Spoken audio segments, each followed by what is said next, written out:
Hello everyone, welcome back to our YouTube channel. आज मैं आप लोगों के लिए एक ऐसे गेस्ट लेके आया हूं जिनके एक चैनल नहीं, दो चैनल नहीं, बल्कि वो अपने मल्टीपल चैनल्स पे काम कर रहे हैं और उन्होंने अच्छी खासी टीम डेवलप की हुई है इस पूरे बिजनेस को स्टार्ट करने के लिए।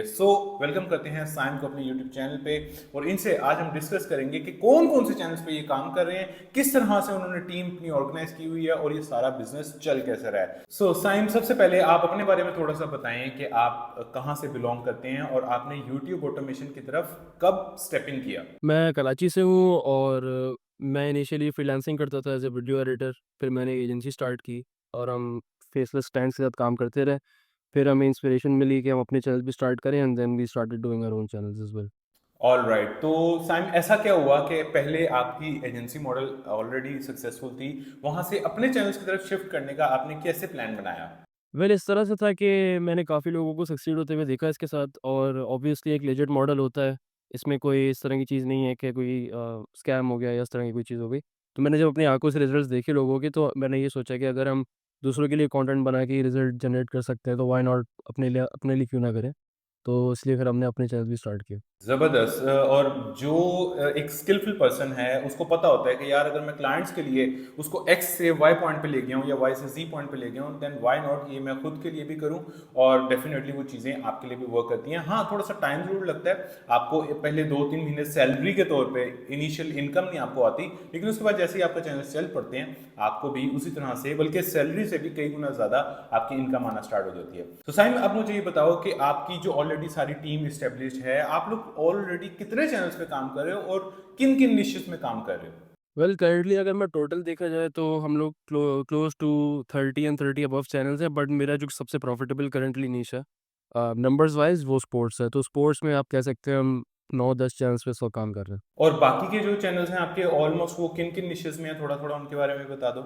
वो बिल्कुल स्प्रेड आउट है, उसमें कुछ शॉर्ट्स भी हैं, उसमें कुछ एआई चैनल्स भी हैं, उसके अंदर सेलिब्रिटी भी है, बट हमारा राइट नाउ इस साल हमारा मेन फोकस स्पोर्ट्स पर है।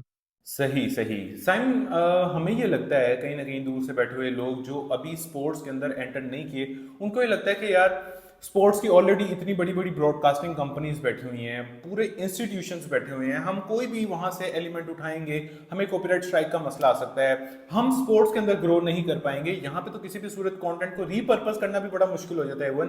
तो आप स्पोर्ट्स के बारे में थोड़ा सा इंट्रोड्यूस करवाओ कि आप किस किस्म का कंटेंट बना रहे हो, किस तरह से आप अपनी ऑडियंस को अपील कर रहे हो विदाउट ब्रीचिंग सम लिमिट्स। बेसिकली हमारी जो स्पोर्ट्स के चैनल है वो थोड़ा-सा, मैं अगर निश को थोड़ा डीप जाऊँ ना, तो वो थोड़ी हाइब्रिड है। वो इस तरह से है कि प्योरली स्पोर्ट्स नहीं है, मतलब हम किसी मैचेस के बारे में या टॉप 10 प्लेयर्स या हाइलाइट्स के बारे में बात नहीं करते। हम लोग यूजुअली जो प्लेयर्स हैं उनकी लाइफ स्टोरीज़ को डिस्कस कर रहे होते हैं, हम उनके बाकी चीज़ें बता रहे होते हैं उनके बारे में। जैसे आपने फॉर एग्ज़ाम्पल देखा हो कि क्रिस्टियानो रोनाल्डो बीच में बड़ा मशहूर हुआ था कि how he spends his money, इस तरह की वीडियोज़। तो थोड़ा-सा आपको मैं आइडिया देना चाहूँगा, इस तरह से होता है। तो इसका क्रॉसओवर निश, मतलब कि सेलिब्रिटी और स्पोर्ट्स को मिक्स करके ही चलती हैं वीडियोज़। तो उसमें प्योरली गेम्स की बातें नहीं करते, तो हमें ज़रूरत ही नहीं पड़ती कि हम दिखाएँ कि फील्ड में वो लोग क्या कर रहे हैं। उनके हाँ, प्लेस दिखाने की ज़रूरत नहीं पड़ती। हम अगर उनके बारे में बता रहे हैं, तो हम इंटरव्यू क्लिप्स यूज़ कर सकते हैं, हम लोग उनकी इमेजेस दिखा सकते हैं, तो उस पे आपको कॉपीराइट नहीं आता। ऑब्वियसली आ भी सकता है, हमें भी बहुत इश्यू फेस हुए हैं, बट ये कि you have to deal with it. अगर काम करना है तो आपको कॉपीराइट से तो डील करना पड़ेगा ऑब्वियसली। ठीक है, तो मतलब आपके जो 9-10 चैनल्स हैं जो कि स्पोर्ट्स, जिनकी एक प्राइमरी एक टॉपिक आप कह लें स्पोर्ट्स है, लेकिन उसके साथ आप इंटीग्रेट करते हैं मे बी किसी न्यूज़ को, मे बी किसी सेलिब्रिटी को, मे बी लाइफस्टाइल को, ऑब्वियसली तो सारे के सारे ही क्या स्पोर्ट्स प्लस लाइफस्टाइल पे हैं, या किस किस तरह से आपने इन 10 को किस तरह से डिवाइड किया हुआ है, या 10 में डिफरेंस क्या है, ये थोड़ा सा बताएं।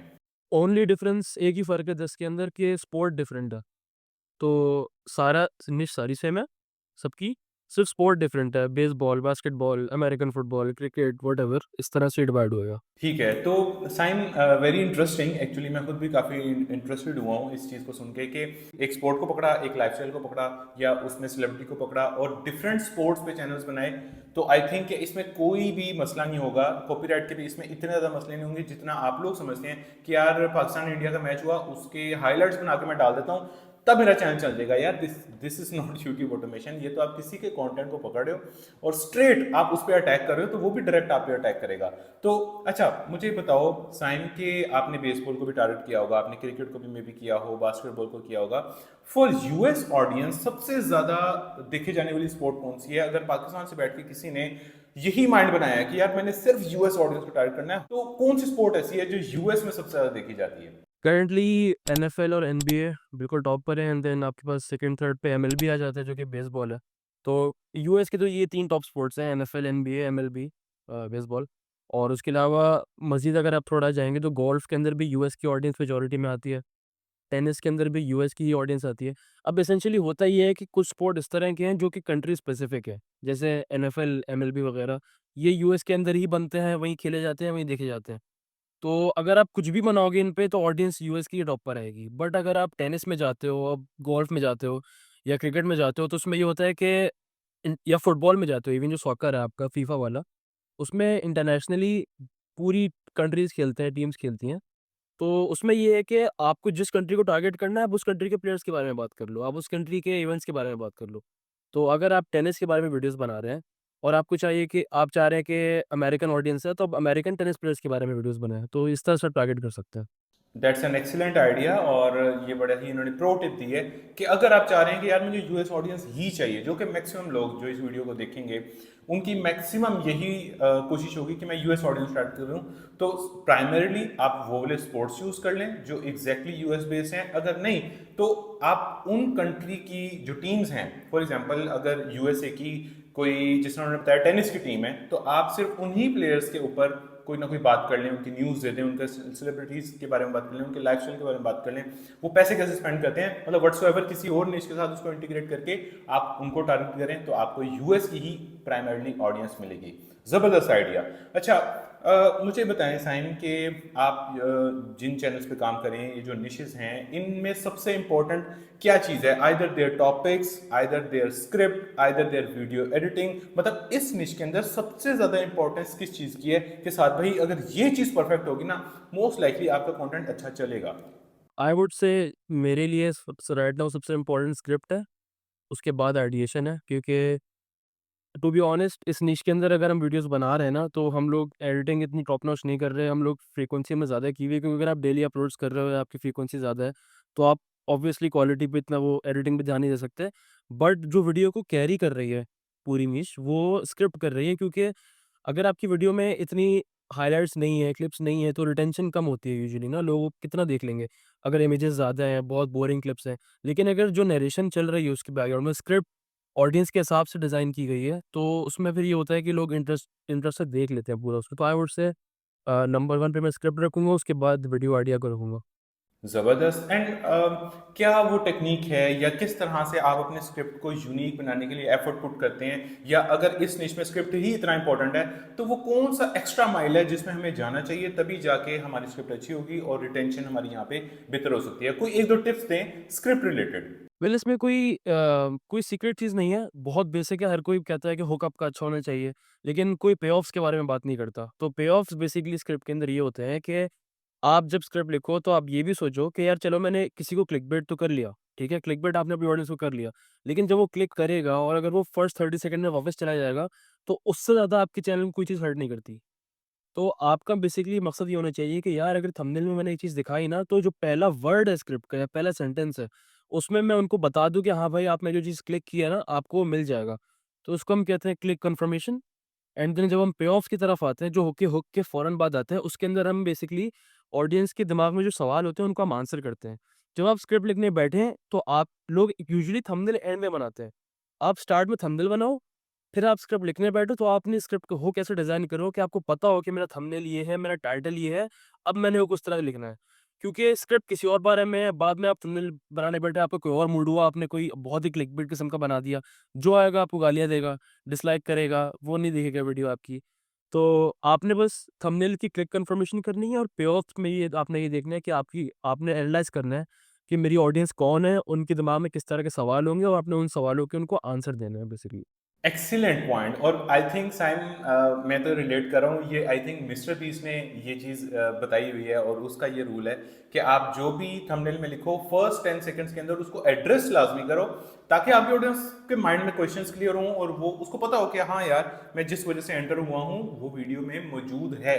साइम, ये भी मुझे साथ में बताओ कि आप टूल्स कौन से यूज करते हो, either you go for chat GPT, या आप थोड़ा मैनुअल चीज़ों की तरफ जाते हो, या आप कोई और एआई टूल्स को यूज करते हो फॉर योर स्क्रिप्ट। अब हम ऑब्वियसली राइटर्स को हमने ट्रेन किया हुआ है ओवर चैट जीपीटी एवरीथिंग।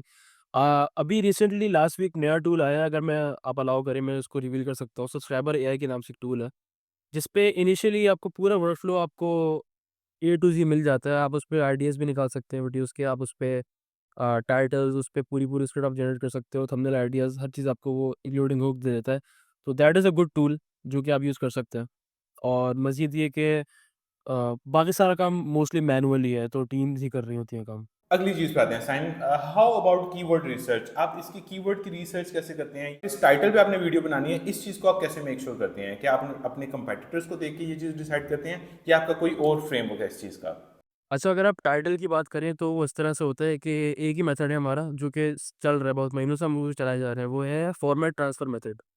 वो इस तरह से काम करता है कि आपने देखा कि आपकी निश सिमिलर निश है, आपकी निश नहीं है, बट उसके अंदर एक बंदा है जो कि उसका एक टाइटल चल गया है, टाइटल का स्टाइल चल गया है और वो उसको मिल्क करे जा रहा है, करे जा रहा है, वो उसमें वीडियोज़ बनाए जा रहे हैं उस तरह की सिमिलर। तो आपको अगर ये चीज़ कन्फर्म हो गई कि हाँ यार, ये चीज़ काम करती है, तो फिर आप उसको अपनी निश में ले आओ, उसी चीज़ को। Very nice idea. लेकिन साइम, मुझे एक जस्ट एग्जांपल दे सकते हो, कोई भी एक लेमैन, अगर कोई फॉर एग्जांपल 20 साल का लड़का भी देख रहा है, तो उसको भी समझ में आ जाए कि यार अच्छा, फॉर कोई पाकिस्तानी एग्जांपल से रिलेट कर दो कि यार एक फलाना चैनल है, उसके चैनल पे ये चल रहा है, मेरी निश ये है, तो मैं उसको किस तरह से रेप्लिकेट कर सकता हूँ अपनी निश के लिए। रिलेटेबल एग्जांपल अगर देखी जाए तो लेट्स से आपका चैनल उठा लेते हैं फॉर एग्जांपल। तो लेट्स से आपने एक वीडियो बनाई YouTube automation 50 secret niches revealed, ठीक है? अब अगर एक बंदा जिसका काम ये नहीं है कि वो यूट्यूब ऑटोमेशन करता है, उसका काम है कि वो शॉपिफाई सिखाता है या ई-कॉमर्स करता है या अमेज़न करता है, उसको चैनल बनाना है, वो अपनी वीडियो बना सकता है। आप उसने कहा अच्छा यार, ये अगर सीक्रेट्स रिवील्ड की बात कर रहे हैं ना कि 50 सीक्रेट्स रिवील्ड या 49 सीक्रेट्स रिवील्ड, तो उसने वही चीज़ उठा के उसने बोला कि 50 secret products revealed for Amazon या 50 सीक्रेट्स ये रिवील्ड फॉर शॉपिफाई। तो आपने बेसिकली स्टाइल वही लिया, लेकिन आपने उसके जो मेन कंटेंट है उसको बदल दिया। Excellent idea. यानी यूट्यूब पे ऑलरेडी जो चीज़ अच्छी चल रही है, आप उसको रेप्लिकेट करें किसी भी तरह से, उसको अपनी निश के अकॉर्डिंग अगर आप ट्रांसफॉर्म करके यूज़ करेंगे वो भी अच्छी चलेगी।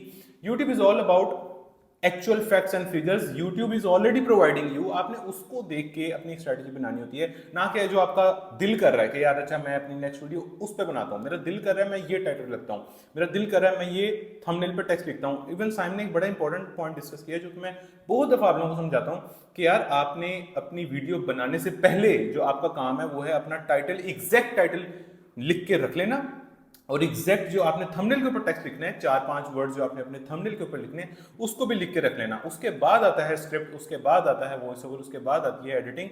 अगर ये चीज़ आपके पास पहले नहीं होगी ना, और आप अपलोडिंग करते हुए ये चीज़ सोच रहे होंगे, तो या तो आप बहुत ज़्यादा इसको ओवर एग्जेजरेट कर देंगे, या आप इसको थोड़ा सा अंडरलाइन कर देंगे, तो उस तरह से वीडियो आपकी परफॉर्म नहीं करेगी। तो पहले टाइटल और पहले थंबनेल का टेक्स्ट, फिर आगे सारी चीज़ें उसके बाद आएंगी और उससे रिलेट करते हुए आगे चलेंगी। So very important point. अब इससे अगले में आते हैं, साइम, अभी तक दुनिया कंफ्यूज है कि यार एआई वॉइस ओवर मोनेटाइज होता है नहीं होता, इसको वन लाइनर में आप बता दें कि आप अपने चैनल्स के लिए एआई वॉइस ओवर्स यूज करते हैं ना, और वो मोनेटाइज आपके लिए हो जाते हैं, कोई इशू तो नहीं है? सारे चैनल्स ये है वो उस पे काम कर रहे हैं, कोई आज तक इशू नहीं आया। और टूल का भी बता देंगे, कौन सा टूल आप यूज करते हैं, पेड है, फ्री है? टूल आप 11 लैब्स यूज़ करें, कोई इश्यू नहीं है। 11 लैब्स में अच्छी वॉइसेज़ होती हैं, कोई इश्यू नहीं आता। सही। And what about Saim, the duration of your videos, क्या आपकी जो 10 चैनल्स हैं उसमें आपकी ड्यूरेशन इज ऑलमोस्ट सिमिलर, या आप अगेन कंपेटिटर को देख के डिसाइड करते हैं कि मुझे किस चैनल पे कितनी ड्यूरेशन ऑफ द वीडियो रखनी है? टोटली डिपेंड करता है टॉपिक पे भी, लेकिन अब ऑब्वियसली Q4 चल रहा है, साल के बिल्कुल एंड के 4 महीने रह गए हैं। तो सबको पता है कि जो काम कर रहे हैं यूट्यूब के कि एंड के 4 महीनों में आरपीएम ज़्यादा होता है। तो इस वक़्त तो हम लोग मैक्सिमम लाइक लेंथ भी हमने मैक्सिमम की हुई है। हम लोग यूजुअली पहले 8-10 मिनट कर रहे थे, लेकिन अभी हम 15-20 मिनट पे आए हुए हैं। इवन कि हम कुछ हर 4-5 दिन बाद एक कंपाइलेशन भी डाल देते हैं 1 घंटे की, ये बात एक अच्छी चीज़ होती है कि आपकी अर्निंग्स को छोटा-सा बूस्ट मिल जाता है अगर आप कंपाइलेशन डाल दो पुरानी वीडियोज़ की with the new title and thumbnail. और कंपेटिटर्स का ये है कि फिर आप टॉपिक के हिसाब से डिसाइड करते हो, बट यूजुअली मिनिमम तो 8 मिनट है अगर आपको एड्स लगाने हैं। बट ये कि 10-15 minute sweet spot for all channels right now. अच्छा, कंपाइलेशन के वजह से मेरा पर्सनल एक क्वेश्चन है साइम, जिसको जिसको जिसके बारे में मैं खुद इंक्वायर करना चाह रहा हूँ कि मेरी 4 वीडियोस हैं।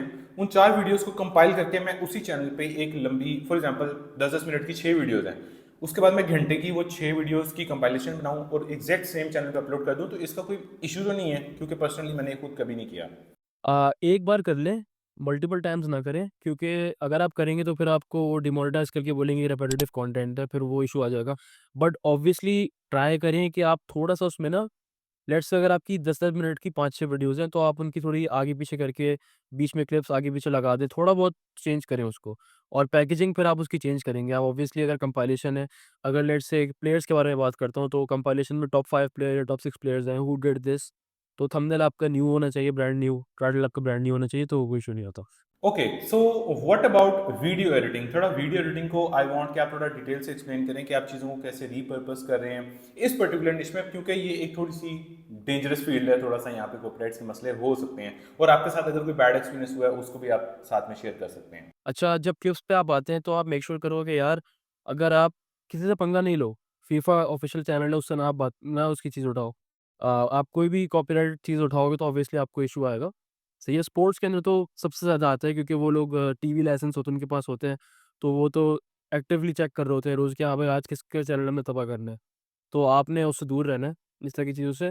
रिलाय करें इमेजेस के ऊपर, और अगर आपको लगता है कि इमेजेस से वो बात नहीं आ रही, तो आप बैकग्राउंड में ओवरले अच्छा लगा दो, थोड़ी ऊपर उसके एनिमेशंस कर लो, खुद से थोड़ी मेहनत कर लो, उसके ऊपर ओवरले लगा दो थोड़ा-सा ऊपर।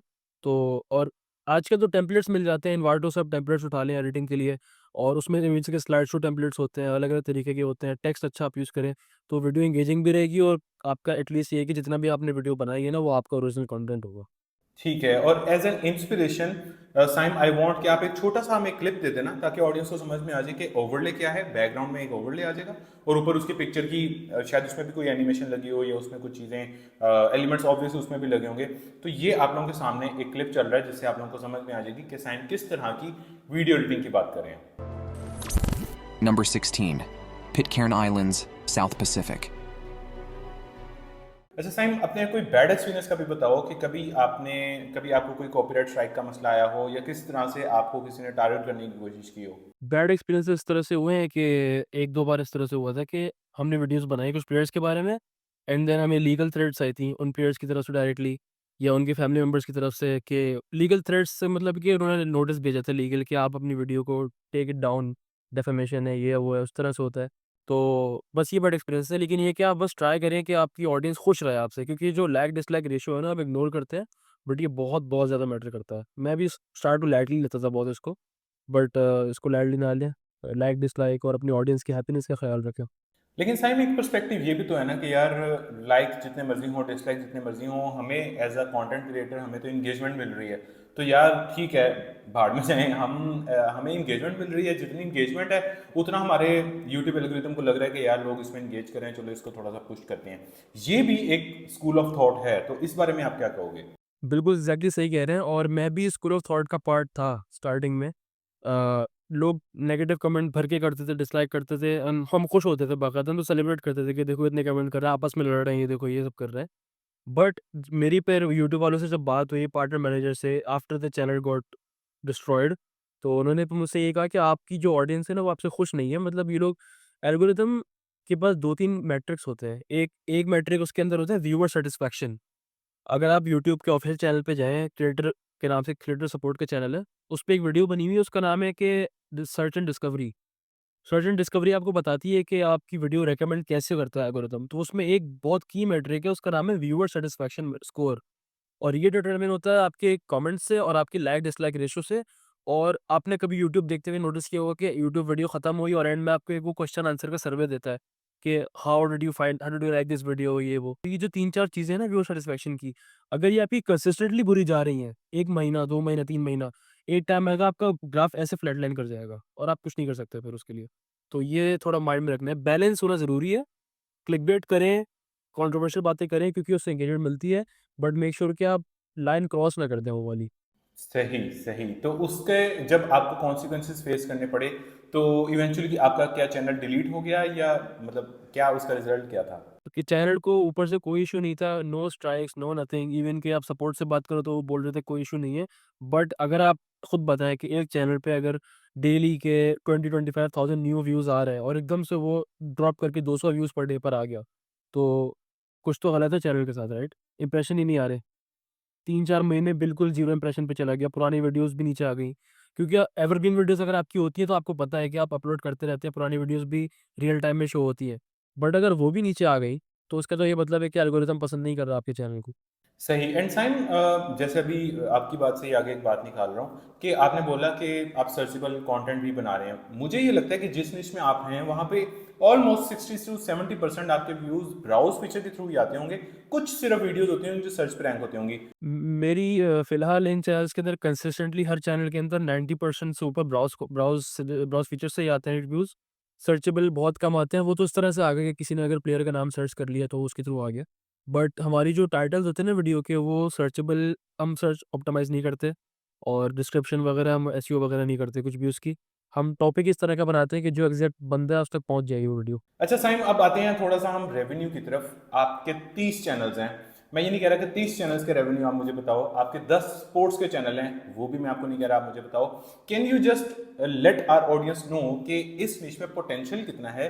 आपके किसी एक चैनल पे आपको मैक्सिमम मंथली रेवेन्यू आज तक कितना गया है, थोड़ा सा इस बारे में बताएं ताकि ऑडियंस मोटिवेट हो सके कि हाँ ये भी एक अच्छी निश है, हम इसमें जा सकते हैं। अच्छा, मेरा जो चैनल का बेस्ट फ़िलहाल मंथ गया है, वो लास्ट मंथ एक चैनल था मेरा जिसपे 4000 समथिंग बने थे। सही, सही। सो ऑडियंस यहाँ से आप लोगों को आइडिया हो गया होगा कि इस निश में पोटेंशियल है, और एक कॉमन पर्सन को भी समझ में आ जाना चाहिए कि इसमें पोटेंशियल क्यों है, क्योंकि सेलिब्रिटीज को आप इंटीग्रेट कर रहे हैं, यानी जिन पे ऑलरेडी लोगों की आईबॉल्स हैं, जिनको ऑलरेडी लोग जानते हैं, उनको आप अपने थंबनेल्स में ऑब्वियसली यूज करेंगे, स्क्रिप्ट्स में, हुक्स में यूज करेंगे। तो लोगों ने आपको अटेंशन देनी है, प्रोवाइडेड आपका क्वालिटी कंटेंट है और आप एग्जैक्ट लोगों के पेन पॉइंट्स पे या जो उनकी नीड है एग्जैक्ट अगर आप उस पर टारगेट कर रहे हो, तो लोगों ने आपकी वीडियो को क्लिक करना ही करना है। So I think that's all for today.